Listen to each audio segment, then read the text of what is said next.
재개발 재건축을 공부를 하시고 투자를 하실 분들은 기본적으로 알아두셔야 돼요. 우리나라 국민들이 얼마나 착한지 몰라. 나라에서 하는 거는 벌써 토를 안 달아. 잘 안 달죠. 에휴, 나라에서 어른이 알아서 했겠냐. 억울하지만 내. 근데 억울하지만 내는 과정에 어떤 사람 중에 한 사람이 똑똑한 사람이 있어요. 잔다르크 같은 사람. 난 이건 못 내겠대. 내 목숨 바쳐도 못 내겠대. 그래서 재판을 소송을 제기했어. 대법원 판사님한테 가서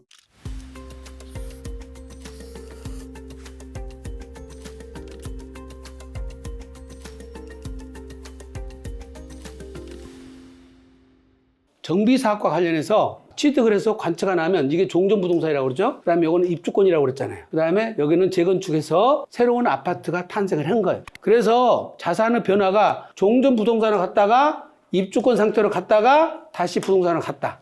뭔 차이가 있냐? 비과세를 받을 때는 관처일 이전에 파는 요거는 부동산으로 양도를 했기 때문에 주택에 대한 비과세 규정이 적용돼요. 세법 규정이 달라요. 소득세법 154조 1항이 적용돼서 비과세를 받는 거고, 이 관처가 나버리면 여기서부터는 89조 1항 4호에 규정된 조합원 입주권 비과세 특례에 가서 비과세를 받는 거예요. 법 규정이 달라져 버려요. 요건이 달라져. 주택과 입주권은 하늘과 땅 차이예요. 여기 모순이 계속 모순이 발생하는 거예요. 모순이.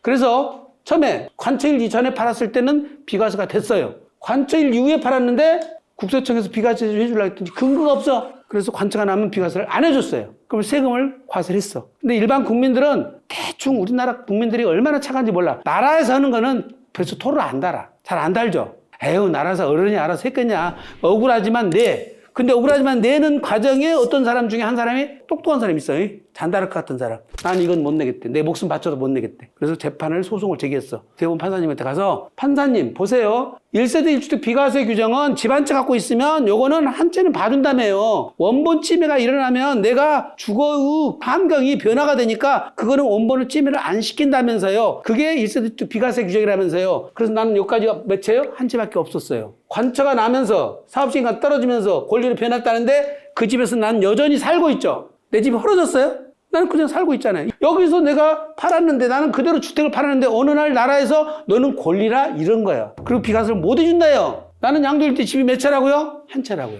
일반 국민이 여기서 파는 것과 여기서 파는 것 차이점을 알아요, 몰라요? 당연히 모르죠.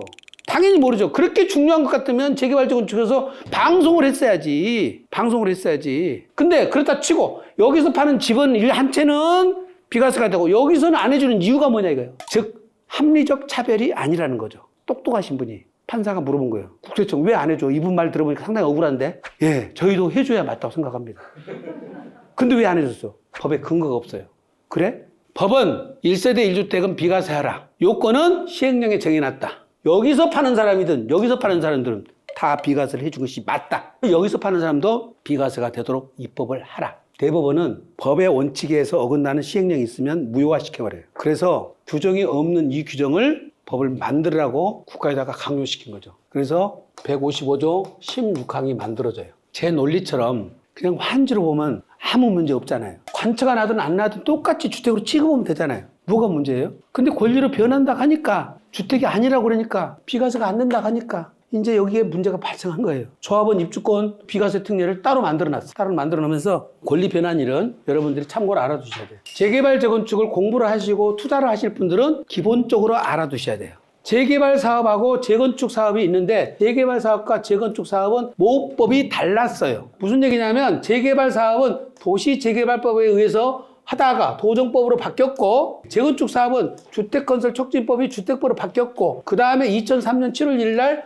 도시정비법으로 바뀌어서 똑같이 됐는데 권리 변환 일은 재개발 사업은 처음부터 끝까지 다 관리처분 계획 인가 이래요. 자, 재개발 사업과 재건축 사업은 이렇게 구분하면 됩니다. 아파트 단지가 있어. 공동주택 단지는 거의 재건축으로 사업하는 거예요. 재건축 간단하잖아요. 평형만 다르지 형평은 비슷하니까. 재개발은 어떻게 재개발해요? 단독주택도 있고 다가구도 있고 상가도 있고 공장도 끼고 무허가주택도 있고 나대지도 있고 막 끼어있어. 도로도 갖고 있고. 이게 섞여서 재개발이 되기 때문에 여기에 공익적 기능이 여러 가지가 있는 겁니다. 국가에서 예산을 주어서 또 하기도 하고. 그래가지고 거기는 재개발 쪽은 우리가 통장적으로 용적률도 더 주고 도시기반 정비시설도 국가가 있는 걸 다 지원해주고 그렇게 해야 여러 가지가 할 수가 있잖아요. 그런데 재건축 사업은 종전에 사업계획 승인일자가 권리 변환일이었어요.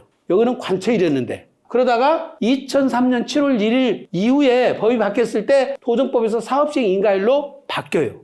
이때 바뀌는 것은 입법 미스예요. 그거는 지금 설명할 시간이 없으니까 넘어가. 이걸로 인해서 피해를 본 사람이 수도 없이 많아. 그게 조금 이따 보시면 아크로 리버파크 대표적으로. 여기에 사업시행 인가가 먼저 떨어지고 관처가 떨어나죠. 근데 권리 변환을 앞으로 빨리 권리 변환을 시켜버리면 납세자가 불리에 유리해요. 권리로 가면 좋을 게 하나도 없어. 불리해지잖아요. 근데 지금 관처일로 뒤로 늦춰야 될 거를 사업시행가 앞으로 당겨버렸잖아요, 지금. 지금 당겨본 거 이게. 당긴 것을 잘못된 거를 발견한 사람이 저라고요, 저. 기가 막히게 저라니까. 이럴 때 박수 한 번씩 쳐는 거예요.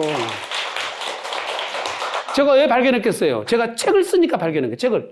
이상하다. 이 권리 변환일이 여기 재건축 사업에서도 관리처분 절차가 똑같이 있어. 근데 거기는 관리처분 총회를 하는 거예요, 총회. 총회는 나라에서 국가에서 믿을 수가 있어요, 없어요? 못 믿는 거야. 총회 날짜를 바꿔볼 수가 있으니까. 이 재건축은 관리처분 계획을 수립해서 구청에 가서 인가를 받는 게 아니고 자체 조합원들끼리 총회만 열면 끝. 절차가 아주 간단했다. 그게 못 믿으니까 어떻게 해서 앞으로 땡겨와서 사업계획 승인일로. 여기는 사업시행 인가일 절차가 없어요. 여기는 재건축 사업은 사업시행 인가일이 없었고 사업계획 승인일 다음에 관리처분 총회 절차가 있는데 관리처분 총회를 못 믿었으니까 사업계획 승인일로 한 거예요. 그러면 이제 재개발 그 재건축 사업도 도정법으로 똑같이 갔어. 그러면 도정법으로 똑같이 가야 되죠. 사업시행 인가일로 바꾼 거는 기재부에서 법을 바꾼 것이 아니라 도정법이 2003년 7월 1일자에 법이 시행되니까 이 도정법에 관련된 대한민국 법을 국토교통부에서 다 바꿨어. 그러면서 이 깊이 있는 거를 잘 모르니까 용어만 바꿔놓은 거예요. 용어만. 사업계획 승인일과 똑같은 날짜 용어는 이날이에요. 사업시행 인가일이에요. 근데 우리는